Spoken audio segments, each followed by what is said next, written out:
El día de hoy te voy a hablar acerca de la ansiedad como parte de uno de los tantos trastornos mentales que hoy en día padecen muchas personas. Es súper importante abordar esta temática de la ansiedad, ya que se trata de un fenómeno bastante extendido. De hecho, la Organización Mundial de la Salud calcula que entre el 10 y el 15% de la población puede padecer ansiedad en algún momento de su vida.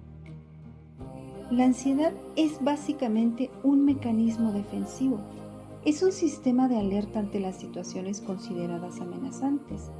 Es un mecanismo universal, pero en montos muy elevados, la ansiedad es un sentimiento de malestar constante y terrible para algún evento que está por suceder. La verdad es que sentir ansiedad en montos excesivos se convierte en una experiencia muy desagradable, muy intensa, de excesiva alerta, de amenaza, de peligro.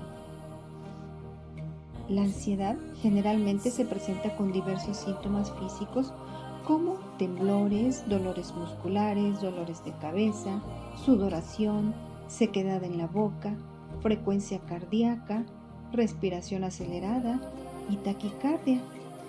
Por tanto, la función que tiene la ansiedad es movilizar a nuestro cuerpo, mantener alerta a nuestro organismo y dispuesto para actuar frente a riesgos y amenazas de forma que no se produzcan estas amenazas o bien minimizar sus consecuencias.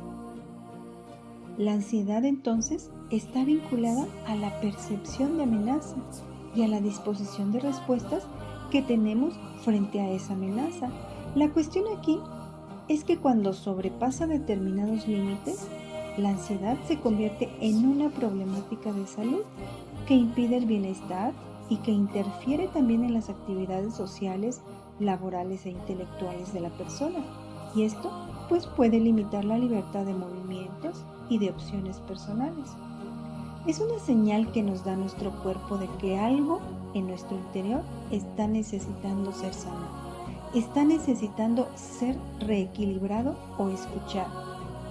Sin embargo, los síntomas de la ansiedad son solo la punta del iceberg de algún desequilibrio en el interior, algo muy de adentro que necesita ser observado y que está diciéndonos algo. Resulta entonces que en todos los cuadros de ansiedad el común denominador es el miedo, pues el miedo sabemos que es una emoción primaria y tiene una función como en todas las emociones primarias.